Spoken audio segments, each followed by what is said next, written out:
শ্রীকান্ত দ্বিতীয় পর্বের পঞ্চদশ অধ্যায়, শেষ অধ্যায় এটি আসলে দ্বিতীয় পর্ব উপন্যাসটির।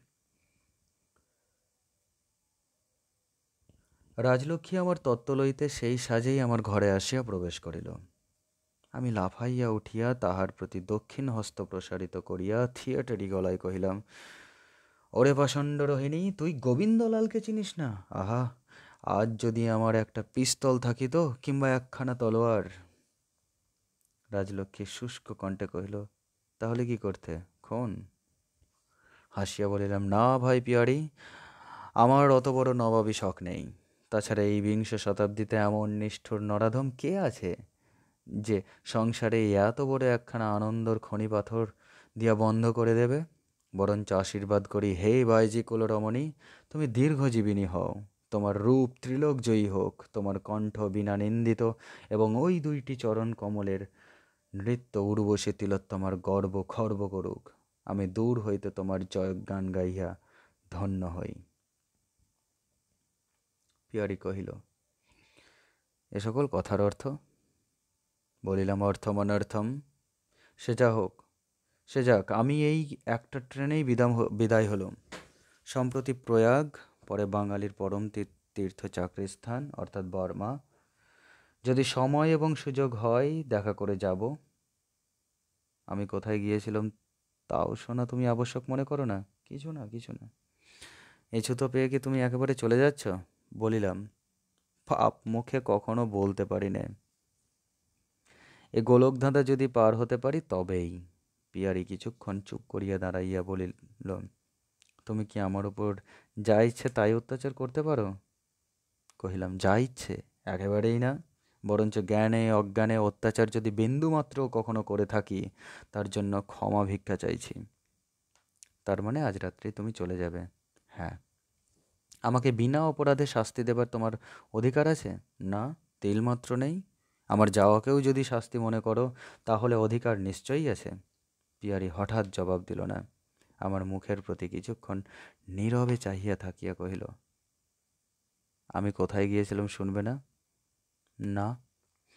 আমার মত নিয়ে যাওনি যে ফিরে এসে তার কাহিনী শোনাবে। তাছাড়া আমার সে সময়ও নেই, প্রবৃত্তিও নেই। পিয়ারি আহত ফণিনীর ন্যায় সহসা গর্জিয়া উঠিয়া বলিল, আমারও শোনাবার প্রবৃত্তি নেই। আমি কারো কেনা বাঁধি নই যে কোথায় যাব না যাব তার অনুমতি নিতে হবে। যাবে যাও, বলিয়া রূপ ও অলঙ্কারের একটা তরঙ্গ তুলিয়া দিয়া দ্রুত পদে ঘর হইতে বাহির হইয়া গেল।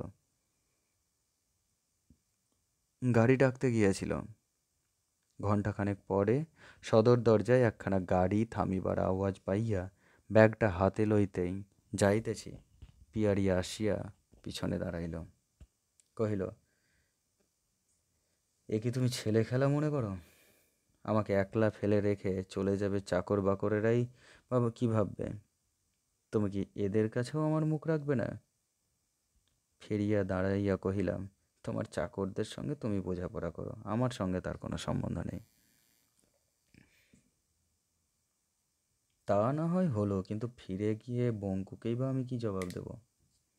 এই জবাব দেবে যে তিনি পশ্চিমে বেড়াতে গেছেন। এ কি কখনো বিশ্বাস করে? যাতে বিশ্বাস করে সেই রকম কিছু একটা বানিয়ে বলো। পিয়ারি ক্ষণকাল মৌন থাকিয়া বলিল, যদি অন্যায়ই একটা করে থাকি তার কি মাপ নেই? তুমি ক্ষমা না করলে আমাকে আর কে করবে বলো? বলিলাম, পিয়ারি, এগুলো যে দাসীবাদীদের মতো কথা শুনছে, তোমার মুখে তো মানাচ্ছে না। এই বিদ্রূপের কোনো উত্তর পিয়ারি সহসা দিতে পারিল না। আরক্ত মুখে চুপ করিয়া দাঁড়াইয়া রহিল। সে যে প্রাণপণে আপনাকে সামলাইবার চেষ্টা করিতেছে তাহা স্পষ্ট বুঝিতে পারিলাম। বাহির হইতে গারোয়ান উচ্চস্বরে বিলম্বের কারণ জিজ্ঞাসা করিল। আমি নিঃশব্দে ব্যাগটা হাতে তুলিয়া লইতেই এবার পিয়ারি ধপ করিয়া আমার পায়ের কাছে বসিয়া পড়িয়া রুদ্ধ কণ্ঠে বলিয়া উঠিল, আমি যে সত্যিকার অপরাধী কখনো করতেই পারি নে, তা জেনেও যদি শাস্তি দিতে চাও নিজে হাতে দাও, কিন্তু এই একবারই লোকের কাছে আমার মাথা হেঁট করে দিও না। আজ এমন করে তুমি চলে গেলে আমি কারো কাছে আর মুখ তুলে দাঁড়াতে পারবো না। হাতের ব্যাগটা রাখিয়া দিয়া একটা চৌকিতে বসিয়া পড়িয়া কহিলাম, আচ্ছা, আজ তোমার আমার একটা শেষ বোঝাপড়া হয়ে যাক। তোমার আজকের আচরণ আমি মাপ করলাম, কিন্তু আমি অনেক ভেবে দেখেছি দুজনের দেখা সাক্ষাৎ হওয়া আর চলবে না। পিয়ারি তাহার একান্ত উৎকণ্ঠিত মুখ আমার মুখের প্রতি তুলিয়া সহসা সভয়ে প্রশ্ন করিল, কেন? কহিলাম, অপ্রিয় সত্য সহ্য করতে পারবে? পিয়ারি ঘাড় নাড়িয়া অস্ফুটে বলিল, পারব।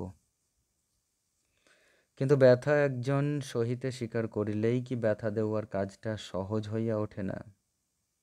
আমাকে অনেকক্ষণ স্তব্ধ হইয়া বসিয়া ভাবিতে হইল, কিন্তু আজ যে কোনো মতেই আমি সংকল্প ত্যাগ করিব না তাহা স্থির করিয়াছিলাম। তাই অবশেষে ধীরে ধীরে বলিলাম, লক্ষ্মী, তোমার আজকের ব্যবহার ক্ষমা করা যত কঠিন হোক আমি করলুম, কিন্তু নিজে তুমি এ লোভ কিছুতেই আর ত্যাগ করতে পারবে না। তোমার অনেক টাকা, অনেক রূপগুণ, অনেকের ওপর তোমার অসীম প্রভুত্ব। সংসারে এর চেয়ে বড় লোভের জিনিস আর নেই। তুমি আমাকে ভালোবাসতে পারো, শ্রদ্ধা করতে পারো, আমার জন্য অনেক দুঃখ সইতেও পারো, কিন্তু এ মোহ কিছুতেই কাটিয়ে উঠতে পারবে না। রাজলক্ষ্মী মৃদু কণ্ঠে কহিল, অর্থাৎ এরকম কাজ আমি মাঝে মাঝেই করব। প্রত্যুত্তরে আমি শুধু মৌন হইয়া রহিলাম। সে নিজেও কিছুক্ষণ নীরবে থাকিয়া বলিল, তারপরে? কহিলাম, তারপরে একদিন খেলাঘরের মতো সমস্ত ভেঙে পড়বে। সেদিনের সেই হীনতা থেকে আজ তুমি আমাকে চিরদিনের মতো রেহাই দাও। তোমার কাছে আমার এই প্রার্থনা। পিয়ারি বহুক্ষণ নতমুখে নিঃশব্দে বসিয়া রহিল। তারপর যখন মুখ তুলিল, দেখিলাম তাহার দু চোখ বহিয়া জল পড়িতেছে। আঁচলে মুছিয়া ফেলিয়া জিজ্ঞাসা করিল, তোমাকে কি কখনো কোনো ছোট কাজে আমি প্রবৃত্তি দিয়েছি? এই বিগলিত অশ্রুধারা আমার সংযমের ভিত্তিতে গিয়া আঘাত করিল, কিন্তু বাহিরে তাহার কিছুতেই প্রকাশ পাইতে দিলাম না। শান্ত ও দৃঢ়তার সহিত বলিলাম, না, কোনোদিন নয়। তুমি নিজে ছোট নও। ছোট কাজ তুমি নিজেও কখনো করতে পারো না, অপরকে করতে দিতে পারো না। একটু থামিয়া কহিলাম, কিন্তু লোকে তো মনসা পণ্ডিতের পাঠশালার সেই রাজলক্ষ্মীটিকে চিনবে না। তারা চিনবে শুধু পাটনার প্রসিদ্ধ পিয়ারি বাইজিকে। তখন সংসারের চোখে যে কত ছোট হয়ে যাব সে কি তুমি দেখতে পাচ্ছ না? সে কি তুমি এমন করে বাধা দেবে বলো তো? রাজলক্ষ্মী একটা নিঃশ্বাস ফেলিয়া কহিল, কিন্তু তাকে তো সত্যিকারের ছোট হওয়া বলে না। বলিলাম, ভগবানের চক্ষে না হতে পারে, কিন্তু সংসারের চক্ষুও তো উপেক্ষা করবার বস্তু নয় লক্ষ্মী। রাজলক্ষ্মী বলিল, কিন্তু তার চক্ষুকেই তো সকলের রাগে মানা উচিত। কহিলাম, এক হিসেবে সে কথা সত্য জানি, কিন্তু তার চক্ষু তো সর্বদা দেখা যায় না। যে দৃষ্টি সংসারের 10 জনের ভিতর দিয়ে প্রকাশ পায় সেও তো তাঁরই চক্ষের দৃষ্টি রাজলক্ষ্মী। তাকেও তো অস্বীকার করা অন্যায়। সেই ভয়ে আমাকে তুমি জন্মের মতো ত্যাগ করে চলে যাবে? কহিলাম, আবার দেখা হবে। তুমি যেখানেই থাকো না কেন, বর্মা যাবার পূর্বে আমি আর একবার দেখা করে যাব। রাজলক্ষ্মী প্রবল বেগে মাথা নাড়িয়া অশ্রু বিগলিত কণ্ঠে বলিয়া উঠিল, যাবে যাও, কিন্তু তুমি আমাকে যাই ভাবো না কেন, আমার চেয়ে আপনার লোক তোমার আর নেই। সে আমাকেই ত্যাগ করে যাওয়া 10-এর চক্ষে ধর্ম, এ কথা আমি কখনো মানব না। বলিয়া সে দ্রুত বেগে ঘর ছাড়িয়া চলিয়া গেল। ঘড়ি খুলিয়া দেখিলাম এখনো সময় আছে, এখনো হয়তো একটা ট্রেন ধরিতে পারি। নিঃশব্দে ব্যাগটা তুলিয়া লইয়া ধীরে ধীরে নামিয়া গাড়িতে গিয়া বসিলাম। বকশিসের লোভে গাড়ি প্রাণপণে ছুটিয়া স্টেশনে পৌঁছিয়া দিল, কিন্তু সেই মুহূর্তেই পশ্চিমের ট্রেন প্ল্যাটফর্ম ছাড়িয়া বাহির হইয়া গেল। খবর লইয়া জানিলাম 8 ঘন্টা পরেই একটা ট্রেন কলিকাতা অভিমুখে রওনা হইবে। ভাবিলাম, সেই ভালো, গ্রামের মুখ বহুদিন দেখি নাই। সেই জঙ্গলের মধ্যে গিয়াই বাকি দিন কয়টা কাটাইয়া দিব। সুতরাং পশ্চিমের পরিবর্তে পূবের টিকিট কিনিয়াই 8 ঘন্টা পরে এক বিপরীতগামী বাষ্পীয় শকটে উঠিয়া কাশী পরিত্যাগ করিয়া চলিলাম।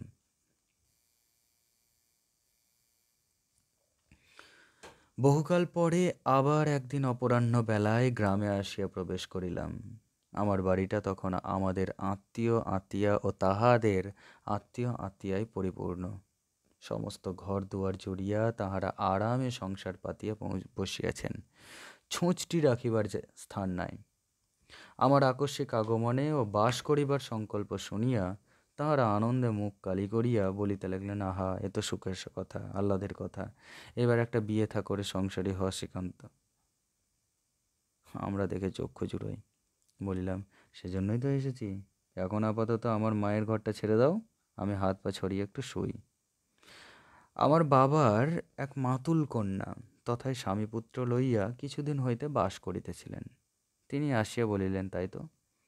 বলিলাম, আচ্ছা আচ্ছা, আমি বাহিরের ঘরেই না হয় থাকবো। ঘরে ঢুকিয়া দেখি এক কোণে চুন এবং এক কোণে সুরকি কাদা করা আছে। তাহারও মালিক বলিলেন, তাই তো, এগুলো দেখে শুনে কোথাও এখন সরাতে হবে দেখছি। এই ঘরটা তো ছোট নয়, ততক্ষণ না হয় এই ধারে একটা তক্তপোষ পেতে, কি বলিস শ্রীকান্ত?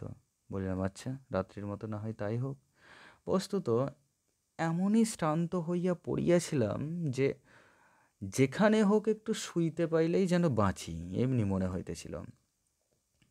বড়মাই সেই অসুখ হইতে শরীরে আমার কোনো দিনই সম্পূর্ণ সুস্থ সবল হইতে পারে নাই। ভিতরে ভিতরে একটা গ্লানি প্রায়ই অনুভব করিতেছিলাম।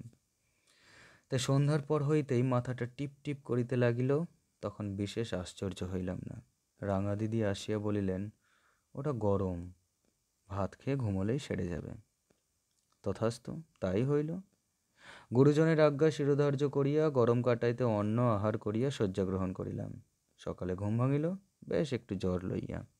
রাঙা দিদি আসিয়া গায়ে হাত দিয়া কহিলেন, কিছুই না, ওটা ম্যালেরিয়া, ম্যালোয়ারি অর্থাৎ ম্যালেরিয়া, ওতে ভাত খাওয়া চলে।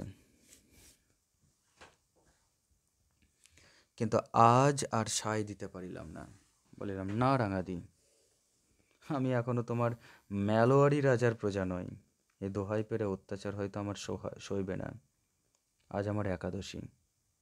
সমস্ত দিন রাত্রি গেল, পরের দিন তাহার পরের দিনও কাটিয়া গেল, কিন্তু জ্বর ছাড়িল না, বরঞ্চ উত্তরোত্তর বাড়িয়াই চলিতেছে। দেখিয়া মনে মনে উদ্বিগ্ন হইয়া উঠিলাম। গোবিন্দ ডাক্তার এ বেলা ও বেলা আসিতে লাগিলেন। নাড়ি টিপিয়া, জীব দেখিয়া, পেট ঠকিয়া, ভালো ভালো মুখরোচক সুস্বাদু যোগাইয়া মাত্র কেনা দামটুকু গ্রহণ করিতে লাগিলেন। কিন্তু দিনের পর দিন করিয়া সপ্তাহ গড়াইয়া গেল। বাবার মাতুল আমার ঠাকুরদাদা আসিয়া বলিলেন, তাই তো ভায়া, আমি বলি কি, সেখানে খবর দেওয়া যাক, তোমার পিসিমা আসুক। জ্বরটা কেমন যেন। কথাটা সম্পূর্ণ না করিলেও বুঝিলাম ঠাকুরদাদা একটু মুশকিলে পড়িয়াছেন। এমনিভাবে আর 4-5 দিন কাটিয়া গেল, কিন্তু জ্বরের কিছুই হইল না। সেদিন সকালে গোবিন্দ ডাক্তার আসিয়া যথারীতি ঔষধ দিয়া 3 দিনের বাকি কেনা দামটুকু প্রার্থনা করিলেন। শয্যা হইতে কোনো মতে হাত বাড়াইয়া ব্যাগ খুলিলাম, মানি ব্যাগ নাই। শঙ্কায় পরিপূর্ণ হইয়া উঠিয়া বসিলাম। ব্যাগ উপর করিয়া ফেলিয়া তন্ন তন্ন করিয়া সমস্ত অনুসন্ধান করিলাম, কিন্তু যাহা নাই তাহা পাওয়া গেল না। গোবিন্দ ডাক্তার ব্যাপারটা অনুমান করিয়া ব্যস্ত হইয়া বারবার প্রশ্ন করিতে লাগিলেন, কিছু গিয়েছে কিনা? বলিলাম, আগে না, যায়নি কিছুই। কিন্তু তাহার ঔষধের মূল্য যখন দিতে পারিলাম না, তখন তিনি সমস্তই বুঝিয়া লইলেন। স্তম্ভিতের ন্যায় কিছুক্ষণ দাঁড়িয়া থাকিয়া জিজ্ঞেস করিলেন, ছিল কত? যৎসামান্য। চাবিটা একটু সাবধানে রাখতে হয় বাবাজি। যাক, তুমি আমার পর নও, দামের জন্য ভেবো না, ভালো হও, তারপর যখন সুবিধা হবে পাঠিয়ে দিও, চিকিৎসা ত্রুটি হবে না। এই বলিয়া ডাক্তার পর হইয়াও পরমাত্মীয়ের অধিক সান্ত্বনা দিয়া প্রস্থান করিলেন। বলিলাম, এ কথা কেউ যেন না শোনে। ডাক্তারবাবু বলিলেন, আচ্ছা আচ্ছা, সে বোঝা যাবে। পাড়াগাঁয়ে বিশ্বাসের ওপর টাকা ধার দেওয়া প্রথা নাই। টাকা যেন শুধু হাতে একটা সিকি ধার চাহিলেও সবাই বুঝিবে লোকটা নিছক তামাশা করিতেছে। কারণ সংসারে এমন নির্বোধও কেহ আছে, শুধু হাতে ধার চায়। একথা পাড়া গাঁয়ের লোক ভাবিতেই পারে না। সুতরাং আমি সে চেষ্টাও করিলাম না। প্রথম হইতে স্থির করিয়াছিলাম একথা রাজলক্ষ্মীকে জানাইব না। একটু সুস্থ হইলেই যাহা হয় করিব। সম্ভবত অভয়াকে লিখাইয়া টাকা আনাইব, মনের মধ্যে এই সংকল্প ছিল।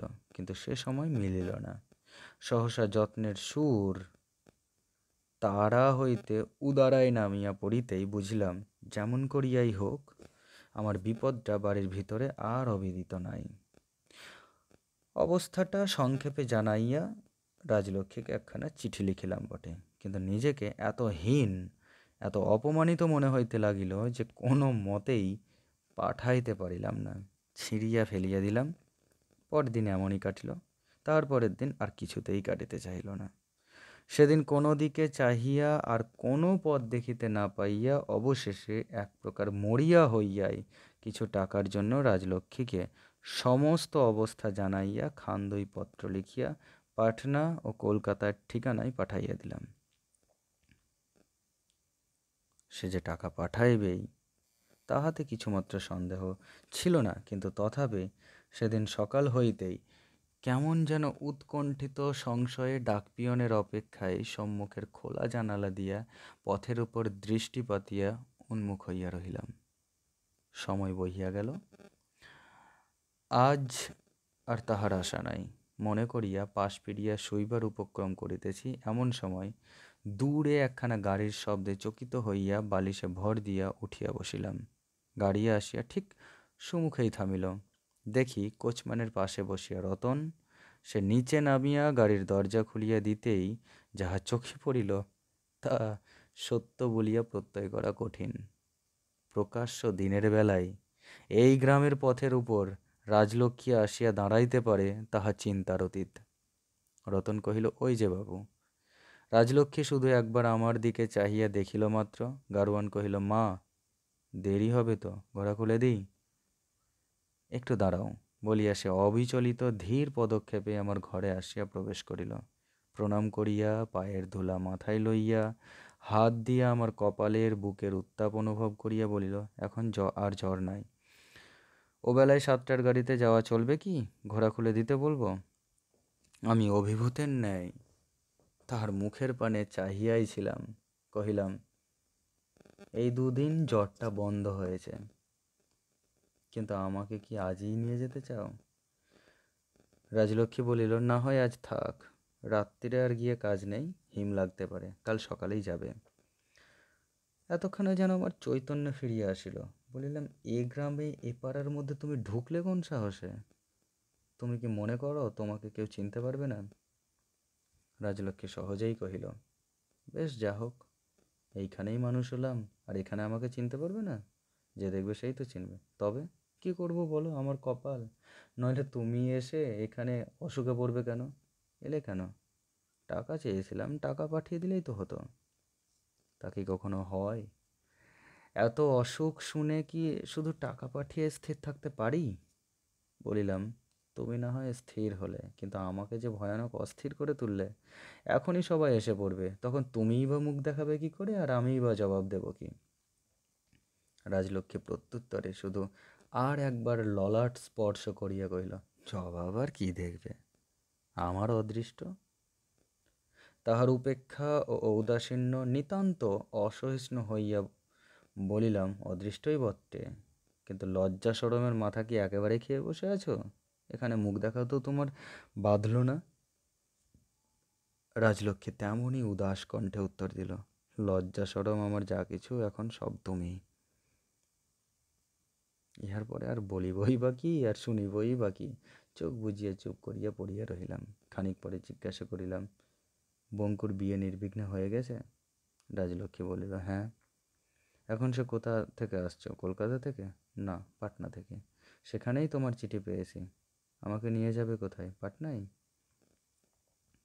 রাজলক্ষ্মী একটু ভাবিয়া বলিল, একবার সেখানে তো তোমাকে যেতেই হবে। আগে কলকাতায় যাই চলো। সেখানে দেখিয়ে শুনিয়ে ভালো হলে তারপর। প্রশ্ন করলাম, কিন্তু তারপরেই বা আমাকে পাটনায় যেতে হবে কেন শুনি? রাজলক্ষ্মী কহিল, দানপত্র তো সেখানেই রেজিস্ট্রি করতে হবে। লেখাপড়া সব একরকম করে রেখেই এসেছি বটে, কিন্তু তোমার হুকুম ছাড়া তো হতে পারে না। অত্যন্ত আশ্চর্য হইয়াও জিজ্ঞাসা করিলাম, কিসের দানপত্র? কাকে কি দিলে? রাজলক্ষ্মী কহিল, বাড়ি দুটো তো বঙ্কুকেই দিয়েছি, শুধু কাশির বাড়িটা গুরুদেবকে দেবো ভেবেছি। আর কোম্পানির কাগজ গয়না টয়নাগুলো তো আমার বুদ্ধি বিবেচনা মতো একরকম ভাগ করে এসেছি। এখন শুধু তুমি বললেই। বিস্ময়ের আর অবধি রহিলাম। কহিলাম, তাহলে তোমার নিজের রইল কি? বঙ্কু যদি তোমার ভার না নেয়? এখন তার নিজের সংসার হলো, যদি সে শেষে তোমাকেই খেতে না দেয়? আমি কি তাই চাইছি নাকি? নিজের সমস্ত দান করে অবশেষে তারই হাত তোলা ভাত খেয়ে থাকবো? বেশ তো তুমি। অধৈর্য আর সংবরণ করতে না পারিয়া উঠিয়া বসিয়া ক্রুদ্ধস্বরে বলিয়া উঠিলাম, হরিশ্চন্দ্রের মতো এ দুর্বুদ্ধি তোমাকে কে দিলে শুনি? খাবে কি? বুড়ো বয়সে কার গোলগ্রহ হতে যাবে? রাজলক্ষ্মী বলিল, তোমাকে রাগ করতে হবে না, তুমি সও। তোমাকে আমাকে এই বুদ্ধি যে দিয়েছে সে আমাকে খেতে দেবে। আমি হাজার বুড়ো হলেও সে কখনো আমাকে গলগ্রহ ভাববে না। তুমি মিথ্যে মাথা গরম করো না, তুমি স্থির হয়ে শও। স্থির হইয়াই শুইয়া পড়িলাম। সুমুখের খোলা জানালা দিয়া অস্তন্মুখ সূর্যকরঞ্জিত বিচিত্র আকাশ চোখে পড়িল। স্বপ্নাবিষ্টের মতো নির্নিমেষ দৃষ্টিতে সেই দিকে চাহিয়া মনে হইতে লাগিল, এমনই অপরূপ শোভায় সৌন্দর্যে যেন বিশ্বভুবন ভাসিয়া যাইতেছে। ত্রিসংসারের মধ্যে রোগ, শোক, অভাব, অভিযোগ, হিংসা, দেশ, কোথাও যেন আর কিছু নাই। এই নির্বাক নিস্তব্ধতায় মগ্ন হইয়া যে উভয়ের কতক্ষণ কাটিয়েছিল, বোধ করি কেহই হিসেব করি নাই। সহসা দ্বারের বাহিরে মানুষের গলা শুনিয়া দুজনেই চমকিয়া উঠিলাম, এবং রাজলক্ষ্মী শয্যা ছাড়িয়া উঠিবার পূর্বেই ডাক্তারবাবু প্রসন্ন ঠাকুরদাদাকে সঙ্গে লইয়া প্রবেশ করিলেন। কিন্তু সহসা তাহার দৃষ্টি পড়িতেই থমকিয়া দাঁড়াইলেন। ঠাকুরদাদা যখন দিবানিদ্রা দিতেছিলেন তখন খবরটা তাহার কানে গিয়াছিল বটে, কে একজন বন্ধু কলিকাতা হইতে গাড়ি করিয়া আমার কাছে আসিয়াছে, কিন্তু সে যে স্ত্রীলোক হইতে পারে তাহা বোধ করি কাহারও কল্পনায়ও আসে নাই। সেজন্যই বোধ হয় এখন পর্যন্ত বাড়ির মেয়েরা কেহ বাহিরে আসে নাই। ঠাকুরদা অত্যন্ত বিচক্ষণ লোক। তিনি কিছুক্ষণ একদৃষ্টে রাজলক্ষ্মীর আনত মুখের প্রতি দৃষ্টিপাত করে বলিলেন, মেয়েটি কে শ্রীকান্ত? যেন চিনি চিনি মনে হচ্ছে। ডাক্তারবাবুও প্রায় সঙ্গে সঙ্গে বলিয়া উঠিলেন, ছোট করো, আমারও যেন মনে হচ্ছে একে কোথায় দেখেছি। আমি আর চোখে চাহিয়া দেখিলাম রাজলক্ষ্মীর সমস্ত মুখ যেন মরার মতো ফ্যাকাশে হইয়া গেছে। সেই নিমিষেই কে যেন আমার বুকের মধ্যে বলিয়া উঠিল, শ্রীকান্ত, এই সর্বত্যাগী মেয়েটি শুধু তোমার জন্যই এই দুঃখ স্বেচ্ছায় মাথায় তুলিয়া লইয়াছে। একবার আমার সর্বদেহ কণ্টকিত হইয়া উঠিল। মনে মনে বলিলাম, আমার সত্যে কাজ নেই, আজ আমি মিথ্যাকেই মাথায় তুলিয়া লইব। এবং পরক্ষণেই তাহার হাতের উপর একটা চাপ দিয়া কহিলাম, তুমি স্বামীর সেবা করতে এসেছো, তোমার লজ্জা কি রাজলক্ষ্মী? ঠাকুরদা, ডাক্তারবাবুকে প্রণাম করো। পলকের জন্য দুজনের চোখাচোখি হইল। তাহার পর সে উঠিয়া গিয়া ভূমিষ্ঠ হইয়া উভয়কে প্রণাম করিল। সমাপ্ত। শ্রীকান্ত দ্বিতীয় পর্বের ৫ম অধ্যায়ের সাথে সাথে দ্বিতীয় পর্ব উপন্যাসটিও সমাপ্ত হলো।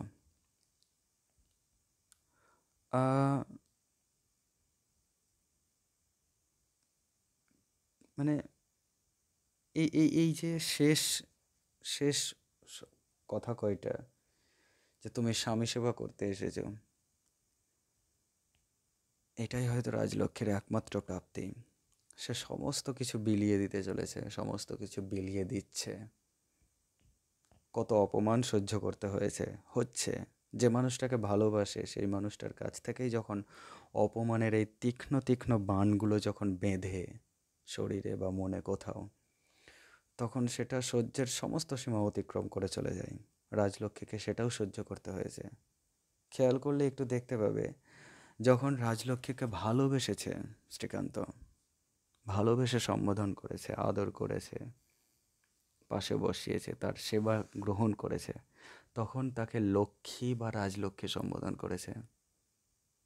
আর যখন তার প্রতি অবজ্ঞা, তার প্রতি এক প্রকার প্রচ্ছন্ন ঘৃণা, প্রচ্ছন্ন কেন, প্রকাশিত ঘৃণাই তখন সে কিন্তু তাকে পিয়ারি, বাইজি এই সমস্ত সম্বোধনগুলো করেছে। এগুলোও তার কাছে মারাত্মক এক একটা শব্দ। শব্দ তো বাণের সমান। কিন্তু এই শেষটুকু, যেখানে তাদের মিলন হবার সম্ভাবনা ছিল কিন্তু হয়নি ছোটবেলায়, এত ঘাটের জল খেয়ে এসে এত কিছু ঘটনা ঘটে যাওয়ার পর, জীবন থেকে এত তিক্ত অভিজ্ঞতা সংগ্রহ করার পর আজ যেন তাদের পুনর্মিলন হলো। শ্রীকান্ত দ্বিতীয় পর্ব উপন্যাসের এইটাই হলো প্রাপ্তি। অন্ততপক্ষে মুখের স্বীকৃতিটুকু। শ্রীকান্ত যাকে মিথ্যা বলে মিথ্যা বলেই পরিচয় দিতে চেয়েছে, তবুও এই স্বীকৃতিটুকুই হলো তার প্রাপ্তি। আশা করি তোমাদের খুব ভালো লেগেছে। যারা শেষ পর্যন্ত শুনলে উপন্যাসটা, কমেন্ট করে জানিও। আরও একটা কথা যে নেক্সট পরবর্তী সময়ে ছোট গল্প একটা একটা করে পাঠ করার চেষ্টা করব। সাজেস্ট করো, যারা আমার নিয়মিত শ্রোতা তারা অবশ্যই সাজেস্ট করো। ধন্যবাদ।